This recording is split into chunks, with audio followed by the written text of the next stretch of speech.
प्यारे बच्चों नमस्कार। आप सभी का मेरे YouTube चैनल हार्दिक एजुकेशन वर्ल्ड में स्वागत है। आज मैं आपको उत्तर प्रदेश बोर्ड कक्षा 7 विषय विज्ञान की इकाई 2 जिसका नाम है रेसों से वस्त्र तक, इसके अभ्यास प्रश्न को हल कराऊंगा। अगर आप मेरे चैनल पर नए हैं तो पहले चैनल को सब्सक्राइब कर लें और एक लाइक कर दीजिएगा और बेल आइकन को प्रेस कर लीजिएगा, जिससे हर आने वाली नई वीडियो का नोटिफिकेशन आपको समय समय पर मिलता रहे। तो आइए वीडियो को शुरू करते हैं। प्रश्न नंबर 1 है, निम्नलिखित प्रश्नों में सही विकल्प छांटकर अभ्यास पुस्तिका में लिखिए। निम्नलिखित प्रश्नों में से सही विकल्प छांटकर अभ्यास पुस्तिका में लिखिए। क्या है? ऊन धारण करने वाले जंतु हैं। ऑप्शन दे रखे हैं। ऑप्शन ए है ऊंट तथा याक, ब है एल्पैका तथा लामा, स है अंगोरा बकरी तथा कश्मीरी बकरी और द है उपरोक्त सभी। तो प्यारे बच्चों, आपका राइट आंसर हो जाएगा उपरोक्त सभी, यानी द। अब ख को हल करते हैं। तो ख है, भेड़ तथा रेशम कीट होते हैं। भेड़ तथा रेशम कीट होते हैं। ऑप्शन दे रखे ए है शाकाहारी, ब है मांसाहारी, स है सर्वाहारी और द है अपमार्जक। तो हमारा राइट आंसर हो जाएगा प्रिय विद्यार्थियों शाकाहारी। अब कै को देखते हैं। ग है, भेड़ के रेशों की चिकनाई, धूल और गर्त निकालने के लिए की जाने वाली प्रक्रिया कहलाती है। यानी भेड़ के रेशों की चिकनाई, धूल और गर्त निकालने के लिए की जाने वाली प्रक्रिया कहलाती है। तो ऑप्शन हमारा है ग सॉरी ऑप्शन हमारा है ए, अभिमार्जन। अब हम ग को देखते हैं।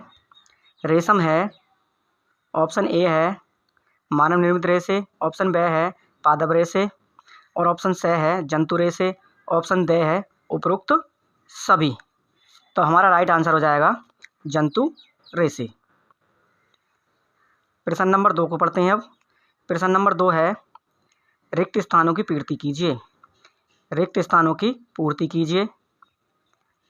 तो क्या है? उन सामान्यतः पालतू भेड़ों के त्वचा खालिस्तान से प्राप्त किए जाते हैं।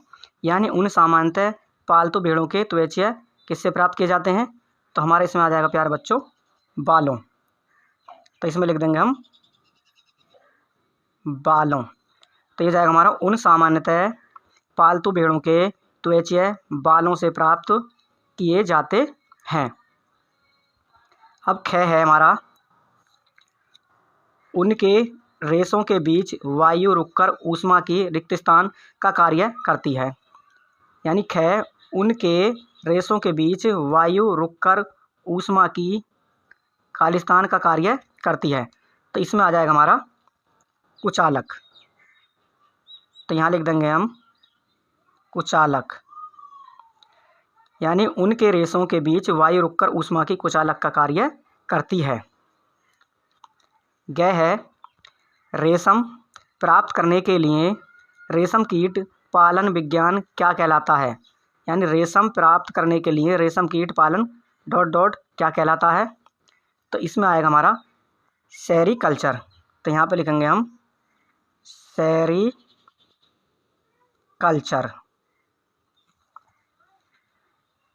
तो रेशम प्राप्त करने के लिए रेशम कीट पालन विज्ञान सेरीकल्चर कहलाता है।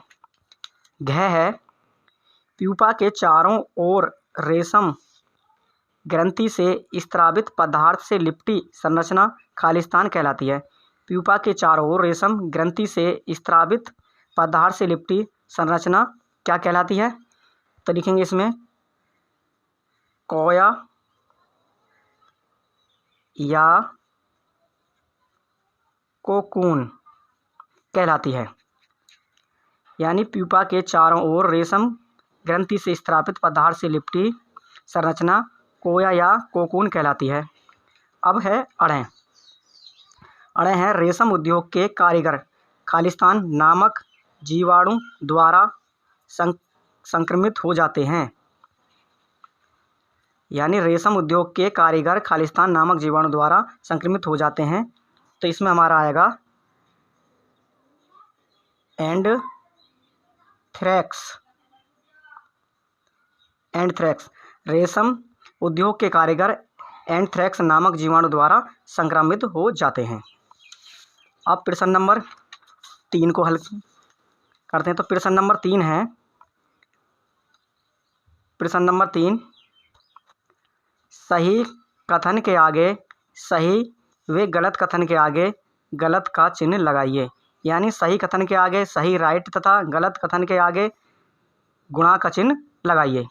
तो क्या है, कश्मीरी बकरी के बालों से पश्मीना ऊन की शालें बनाई जाती हैं।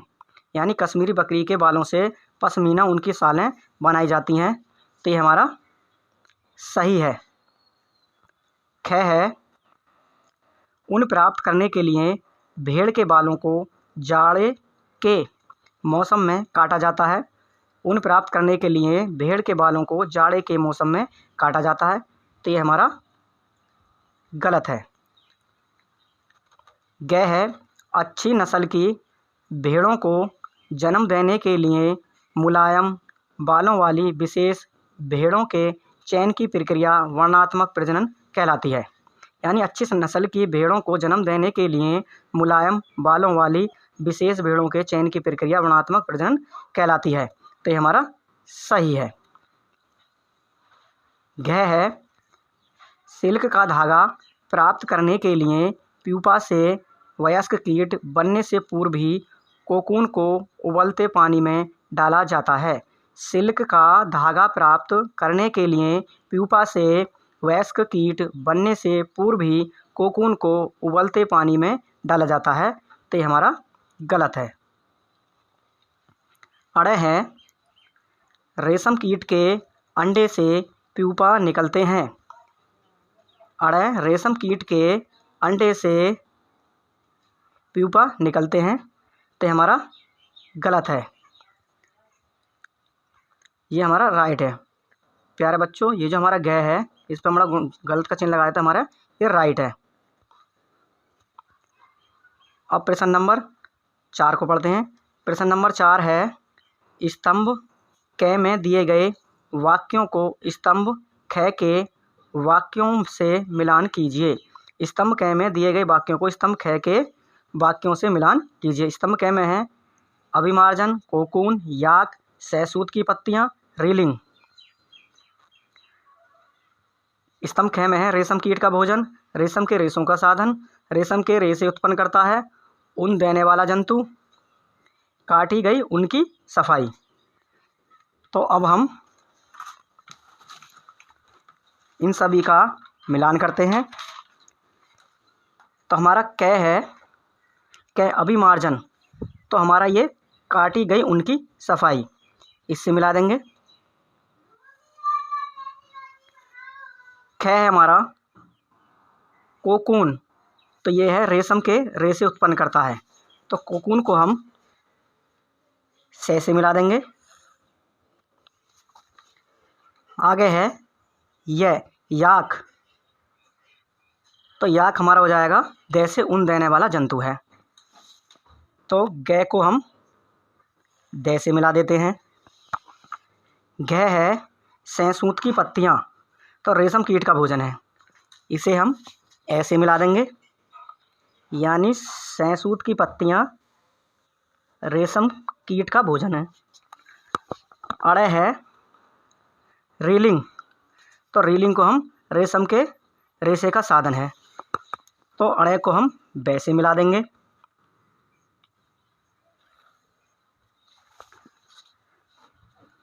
अब हम प्रश्न नंबर 4 को एक बार दोबारा से पढ़ते हैं। यानी अभिमार्जन हो जाएगा हमारा यह काटी गई उनकी सफाई, और ख है कोकून, रेशम के रेशे उत्पन्न करता है, और ग है याक, ऊन देने वाला जंतु।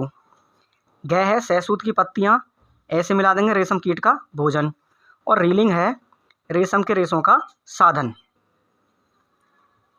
अब प्रश्न नंबर 5 को पढ़ते हैं। प्रश्न नंबर 5 है, निम्नलिखित प्रश्नों के उत्तर दीजिए। क है ऊन किसे कहते हैं? उन जंतुओं के नाम लिखिए जिनसे ऊन प्राप्त किया जाता है। ऊन किसे कहते हैं? उन जंतुओं के नाम लिखिए जिनसे ऊन प्राप्त किया जाता है। तो उत्तर है, हेडिंग डाल लेंगे ऊन। सामान्यतः भेड़ की त्वचा के बाल से प्राप्त किए जाने वाले मुलायम घने रेशों को ऊन कहा जाता है।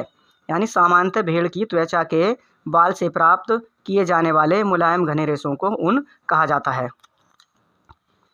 तो ऊन प्राप्त करने वाले जंतुओं के नाम, यानी जिनसे ऊन प्राप्त की जाती है, उन जंतुओं के नाम हैं याक, ऊंट, बकरी, भेड़ आदि। अब प्रश्न नंबर 6 को पढ़ते हैं। प्रश्न नंबर 6 रेशम कीट के विभिन्न किस्मों से प्राप्त कुछ रेशम के रेशों के नाम लिखिए। रेशम कीट के विभिन्न किस्मों से प्राप्त कुछ रेशम के रेशे के नाम लिखिए। उत्तर है रेशम कीट के विभिन्न किस्मों से प्राप्त कुछ रेशों के नाम। तो टसर रेशम, मूंगा रेशम, कोसा रेशम, अरी रेशम आदि। प्रश्न 7 है ऊन तथा रेशम के दो दो उपयोग लिखिए। ऊन तथा रेशम के दो दो उपयोग लिखिए। तो उत्तर है, हेडिंग डाल देंगे उनके दो उपयोग। यानी उनका उपयोग जो करते हैं, उनसे ऊनी वस्त्र तथा कंबल बनाए जाते हैं। यानी ऊन से ऊनी वस्त्र तथा कंबल बनाए जाते हैं। रेशम के दो उपयोग, रेशम से रेशमी वस्त्र एवं पैरासूट बनाए जाते हैं। यानी रेशम से रेशमी वस्त्र एवं पैरासूट बनाए जाते हैं। प्रश्न नंबर 8 है भेड़ के रेशों को ऊन में संसाधित करने के विभिन्न चरणों को क्रमानुसार वर्णित कीजिए। यानी भेड़ के रेशों को ऊन में संसाधित करने के विभिन्न चरणों को क्रमानुसार वर्णित कीजिए। उत्तर है भेड़ के रेशों को ऊन में संसाधित करने के विभिन्न चरण। तो चरण फर्स्ट है, हेडिंग डाल लेंगे भेड़ों के बालों की कटाई। यानी मशीनों द्वारा भेड़ों के बालों की कटाई की जाती है, जो सामान्यतः गर्मी के मौसम में होता है। यानी मशीनों द्वारा भेड़ों के बालों की कटाई की जाती है, जो सामान्यतः गर्मी के मौसम में होता है। चरण सेकंड है, यानी चरण 2 अभिमार्जन कटाई। हेडिंग है अभिमार्जन। कटाई के बाद रेशों को पानी की टंकियों में डालकर अच्छी तरह से धोया जाता है, जिससे उनकी चिकनाई, धूल और गर्त निकल जाए। यह क्रिया अभिमार्जन कहलाती है। यानी कटाई के बाद रेशों को पानी की टंकियों में डालकर अच्छी तरह से धोया जाता है, जिससे उनकी चिकनाई, धूल और गर्त निकल जाए। यह क्रिया अभिमार्जन कहलाती है। चरण थर्ड है छटाई। अभिमार्जन के बाद रेशों की छटाई होती है, जिससे अच्छे रोएदार रेशों को उसकी लंबाई, चिकनाई तथा हल्केपन के आधार पर अलग अलग कर लिया जाता है।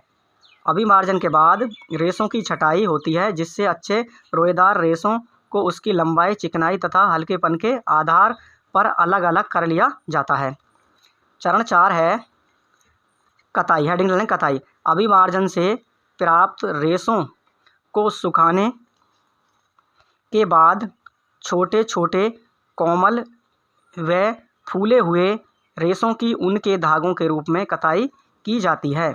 यानी अभिमार्जन से प्राप्त रेशों को सुखाने के बाद छोटे छोटे कोमल व फूले हुए रेशों की ऊन के धागे के रूप में कताई की जाती है। और चरण 5 है रंगाई। हेडिंग डालेंगे रंगाई। भेड़ों अथवा बकरियों से प्राप्त रेशे प्रायः काले, भूरे अथवा सफ़ेद रंग के होते हैं। विविधता पैदा करने के लिए इन रेशों की विभिन्न रंगों में रंगाई की जाती है। यानी भेड़ों अथवा बकरियों से प्राप्त रेशे प्रायः काले, भूरे अथवा सफ़ेद रंग के होते हैं। विविधता पैदा करने के लिए इन रेशों की विभिन्न रंगों में रंगाई की जाती है। चरण 6 है ऊनी धागा बनाना। यानी हेडिंग डालेंगे ऊनी धागा बनाना। रंगाई के बाद इन रेशों को सुलझाकर सीधा किया जाता है और फिर लपेटकर उनसे ऊनी धागा बनाया जाता है। रंगाई के बाद इन रेशों को सुलझाकर सीधा किया जाता है और फिर लपेटकर उनसे ऊनी धागा बनाया जाता है। प्रश्न नंबर 9 है रेशम कीट के जीवन चक्र का सचित्र वर्णन कीजिए।